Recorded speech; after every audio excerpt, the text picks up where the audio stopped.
Welcome back to Mega Man 03. Last time we once again went for the munitions removal first.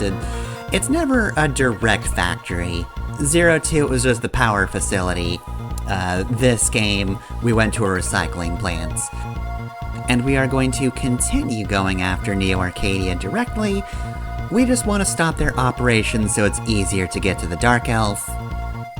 Though, as always, it doesn't truly matter. This does not make the Dark Elf missions any easier.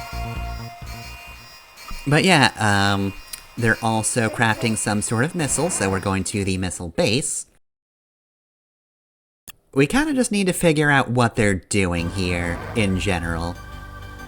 And you know how we do that?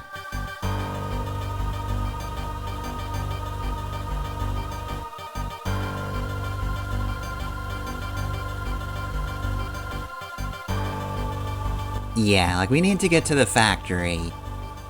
So what if we just attacked this place? Right, yeah, so... in order to make sure the operators can actually map out a route whenever this is relevant, we're here to just cause trouble. So yeah, the mission's very simple. We just stab everything we come across. Also, there are active volcanoes, but we don't have to worry about those. I mean, you do actually, you very much do. I can't pretend that's not an annoying obstacle that ruined many a run. You gotta be careful of those, they just fall from the heavens, and you can't shield boomerang your way out of getting hit by them if they fall on you. Anyway though, so... I guess today, I do want to mention the soundtrack, or the remastered tracks anyway, that's a bit different from the standard OST, but yeah, this one is Remastered Tracks, Rockman Zero, Telos. And as I mentioned, 02 is the only one that does not have any sort of drama tracks, which of course means this game does, and 01's drama tracks I thought were... yeah, you know, good. I liked them, but I don't think they were really necessary. I feel like... oh yeah, we're gonna have a Pogo Jump coming up here. I feel like you could have skipped over them, and really all you're missing out on is just voiced versions of scenes you will see in the game, and then the one scene with the Guardians, which is cool, but not entirely necessary. I think something totally different here. I think the drama tracks are actually kind of a vital listen, or read if you're like me and you don't actually know Japanese and you have to read the subtitles. Yeah, I would absolutely recommend listening to those. I will be linking those in the thread. Though I will say, most of them aren't going to be relevant until the end of the game. They're actually very much spoilers, but they actually deal with events that we won't see on screen for the most part. For the time being, though, I think there are two you could listen to. There is Alouette's Good Day. We've got 30 seconds to kill these guys, by the way. Or you could just kill them all. It's either survival or kill enough of them.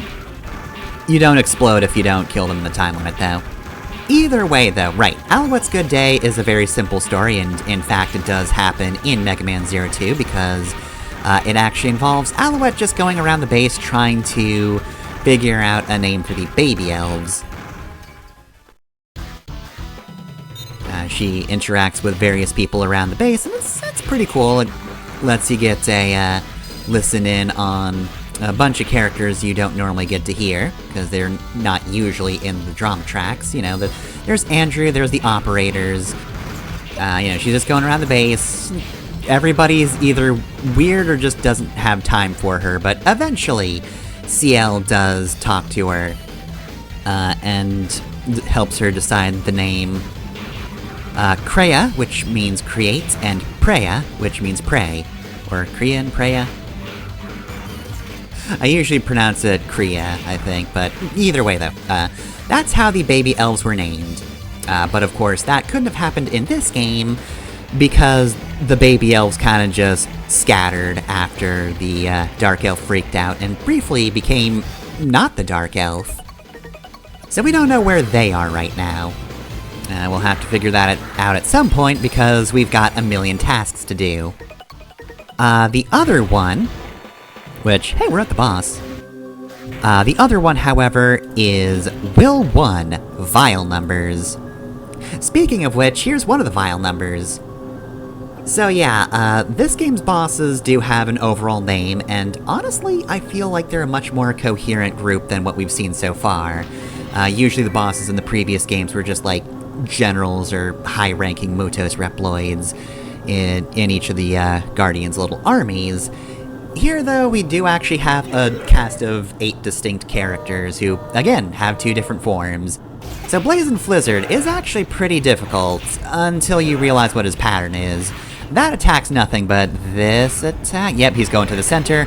Right, so he's pretty much just going in a clockwise pattern. And honestly, the more you try to dodge around him, the worse you get, so pretty much just stay in the corner and jump over his lowest attacks, and you should be fine. Like I said, that attack really got me until I realized, oh, I stay put for that one. His EX attack isn't actually that bad. You just can't let it freak you out too much. But yeah, the Vile Numbers is actually a relatively extensive scene. It starts with Fefnir and Leviathan's fight with Omega, cause that's the setup for what's happening in Neo Arcadia. Harpuia's not having a good time of it. He was already a little iffy on Neo Arcadia as it was, but now that Vile's made a return, things have only gotten worse, and now he's just disassociating, I guess. He's just kind of thinking, well, now it feels like everything in my life is a lie. This just feels awful. But more importantly, because of the revival of Copy X, and in addition, Vile just being there and being the worst, he's actually pulled a lot of the medical staff away from Fefnir and Leviathan. Harpuia actually remarks that there's only 3 people working on helping their condition. So, like, yeah, Vile is very specifically pulling resources away from the old guard, which is, pretty bad. I know Fefnir and Leviathan have constantly been trying to kill us, but, you know, this just seems a little excessive. They're weirdos, but there are weirdos. That being said, Harpuia also meets with some of Vile's numbers who, we get a little bit of information on them from that, though if you listen to some of the other drama tracks, you'll probably know a little bit more of their identities. In fact, there's actually one that takes place before this, I believe. Well, they kind of have to, but either way, Harpuia does remark on them acting differently, and one of them does mention that Dr. Vile has upgraded them. So now they're very loyal to him, which you've probably noticed, because they're really adamant about him in very similar ways to how everybody was about El Piso at the end of 02, which is pretty significant, I'd say. Like, they're slightly more subtle about it than everybody was about El Piso, but in fairness, El Piso was an amateur. He was kind of just throwing Dark Elf power around like it was no thing. He was making that Dark Elf power rain, with no regard to anything around him. Oh geez. Even Reploids forget to eat sometimes. So yeah, he just takes out a secret disc and shoves it into the menu we're about to go into. But yeah, those are the 2 major ones that I will be linking in the thread, because I feel like they're pretty important, but I'm gonna guess this is a pretty big game already, and maybe they didn't have the dev time to do extra scenes, but I definitely feel like this game works a lot better if you are aware of the various drama tracks, because they do add pretty important scenes. So now you know why we're not going to be seeing the Guardians for a while. One of them is awake and is having a pretty big crisis right now, and the other 2 are in comas and not being given proper medical attention, more than likely on purpose, because it's Dr. Vile, and he is the worst. But yeah, a lot of the rest are spoilers. Honestly, even the names are kind of spoilers, so I'll try to be careful with those. Not like huge spoilers for the most part. The names alone aren't too bad, though. Vile's numbers do actually have another name that I'm not going to bring up just yet. Because I think it's significant that for the time being, we just acknowledge them as Dr. Vile's underlings, because, boy, they don't talk about a lot themselves anymore. They're all about that Vile. Love that guy. Can't get enough of him. It's how you know something's going on. We've known Dr. Vile for like a total of 2 minutes. And we already know the dude sucks.